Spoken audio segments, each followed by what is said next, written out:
Ümumiyyətcə, mənim biologiya biliklərim çox yaxşı səviyyədə idi. Hətta deyərdim ki, indiyə qədər keçilən biologiya fənninin 90-95%-na hakiməm. Və bu bacarığımı istifadə etməyi mən haçan öyrəndim. Keçən ay təqribən, yəni noyabr, oktyabr vaxtları olardı və məktəb mənə xəbər etdi ki, olimpiyada keçiriləcək, Respublika fənn olimpiyadası. Ya adını eşitmisən, ya da ən azı bir dəfə iştirak etmisən, əminəm. Mən də 7-ci sinifdə iştirak etmişdim o olimpiyadada. Yarı final mərhələsinə qədər gələ bildim, ancaq çox təəssüf ki, həmin mərhələdən sonra olimpiyadanı məğlub oldum.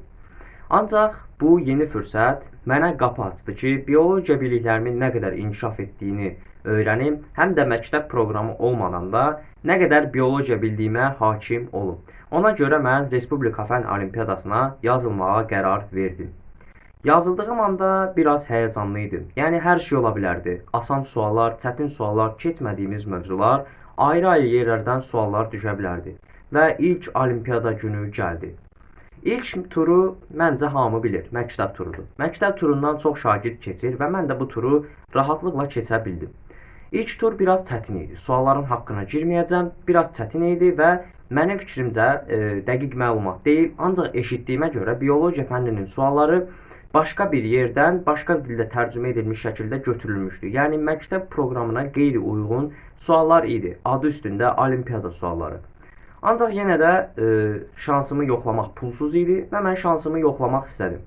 İndi bilmirəm, bəlkə növbəti mərhələlərdə məğlub olacağam, növbəti mərhələlərdə başıma başqa-başqa işlər gələcək. Ya məsələn yarı mərhələdə qalacağam, ya bəlkə də finala qədər gəlib medal qazanma şansını əldə edəcəm. Və bu da məni motive etdi açıqcası. Yəni qatılan zamanda birinci mərhələni keçdiyimə görə sağ olsun məktəb də məni dəstəklədi və mənə məktəbdən biraz icazə verdilər ki, müəyyən qədər olimpiyadaya hazırlaşım. Yəni mənə qısaca desək zaman da tanıdılar və mən də olimpiyadaya yüngülvari də olsa bir hazırlaşmağa qərar verdim. Bəli, bəziləriniz ola bilər ki, hal-hazırda olimpiyadada iştirak edir. Bəlkə biologiya fənni üzrə gedirsən, bəlkə riyaziyyat fənni üzrə gedirsən, bəlkə də öz qrupun olan fənn olsun, tarix olsun, bəlkə kimya üzrə gedirsən, bu ayrı ola bilər. Amma hamımızın bir ortaq özəlliyi var ki, hamımız o olimpiyadaya hazırlaşırıq. Deməyim odur ki, heç nədən qorxma, heç nədən çəkinmə. İtirə biləcəyin çox da bir şey olmayacaq. Əminəm heç nə itirməyəcəksən. Bəlkə məsələn məğlub olsan, 1-2 gün depressiv qalarsan, ondan artıq bir təsir etməyəcək. Nə ortada maddiyyat gedir, nə də səndən bir şey gedir. Bəlkə də ilk mərhələni keçdin, ikinci mərhələdə iştirak etməyəcəksən, istəmirsən. Ancaq istəməməzlik etmə, çünki o imtahanda səni nə qarşılayacağını bilmirsən. Bəlkə birinci mərhələ ikinci mərhələdən çətin oldu və sən ikinci mərhələni daha rahat şəkildə keçə bildin. Yəni mən də gələcək üzümüzə baxan həftənin bazar günü, yəni 18-i ilk rayon turu üzrə biologiya olimpiyadasına çıxacağam və istər-istəməz də biraz həyəcanlıyam.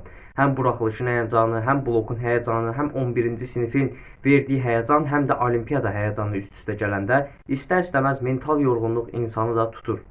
Yəni deməyim odur ki, bu olimpiyadada heç bir şey itirməyəcəyik, əksinə qazanacaq, təcrübə toplayacaq və ən azından gələcəkdə bir şey baş verəndə məsələn, yoldaşların danışacaq ki, belə-belə olimpiyada olub, sən də durub deyə biləcəksən ki, məsələn, mən də vaxtikən Respublika fənn olimpiyadasında iştirak etdim. İlk mərhələni keçə biləcəyimə çox da inanmırdım.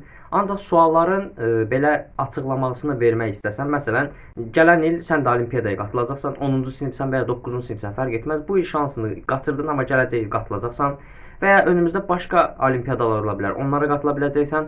Yəni bunu deyim, məktəb proqramı ilə tək o sualları yazmaq çox çətindir. Həqiqətən çox çətindir. Ya xüsusi olimpiyada hazırlığı getməlisən, ya da dünya görüşünlə bilik səviyyəni bir araya gətirməlisən ki, olimpiyadada müəyyən qədər nəticə əldə edəsən. Yəni necə deyim, mən dünya görüşüm və təcrübələrim əsasında yaza bildim. Məsələn, kitabda verir ki, A-ya 1 uyğun gəlirsə, orada soruşur ki, B-yə neçə uyğun gələr? Məsələn, fikirləşsən ki, kitabda A-ya 1 idisə, olimpiyada vərəqində yəqin ki, B-yə 2 uyğun gələcək. O sayədə sualları doğru yaza bilirsən. Yəni dediyim kimi, mərhələləri keçdikcə videolarda paylaşacağam. Bu müddəti istəyirəm ki, bərabər irəliləyək. sən də mənimlə şərhlər qismində paylaşa bilərsən. Çünki bu müddət mənə də maraqlı gəlir. Görəsən səndə necə oldu? Bəlkə qatılmısan, bəlkə sən də məğlub olmusan. Məsələn, məğlub olmusansa bunun səbəbi nələr idi? Ya da məsələn, olimpiyadaya qatılacaq şagirdlər var, yoldaşlar var bu videoda. Sən onlara şərhlər qismində tövsiyə verərsən və ya vaxtı ikən olimpiyadada yer tutmusan, medal qazanmısan hansısa fən üzrə, bizə tövsiyələrini verə bilərsən. Bu tövsiyələr bizim üçün çox dəyərli və çox faydalı olacaq ki, biz də o doğrultuda özümüzü inkişaf etdirək. Bu müddət haqqında biraz videolar paylaşacağam ara sıra və çalışacağam tez-tez olmasın. Mərhələləri keçdikcə sizlərlə fikirlərimi bölüşəcəm. Əminəm bəzilərimiz uğur qazana biləcək, bəzilərimiz məğlub olacaq. Bu qaçınılmazdır. Ancaq ən azından bəzilərimiz təcrübə də qazanacaq. Bir söz vardı, bunu unutma. Uduzmağı qəbul edərəm, ancaq yoxlamamağı heç vaxt. Yoxlamaq pulsuzdur, yoxlamaq ödənişsizdir, yoxlamaq sənin iradənə tabe olan bir şeydir. Şansını yoxla, bəlkə səninlə gələcək mərhələlərdə görüşmə imkanı yaşadıq.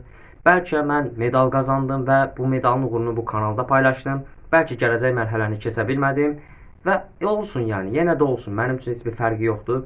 Ən azından təcrübə qazanmış olacaq. Yəni demirəm ki, olimpiyadada %100 qazanacağıma qarantiya verirəm. Ancaq onu bilərəm ki, məsələn, əlimdən gələni ardıma qoymayacağam və bu müddətdə də çalışacağam. İzlədiyin üçün təşəkkür edirəm.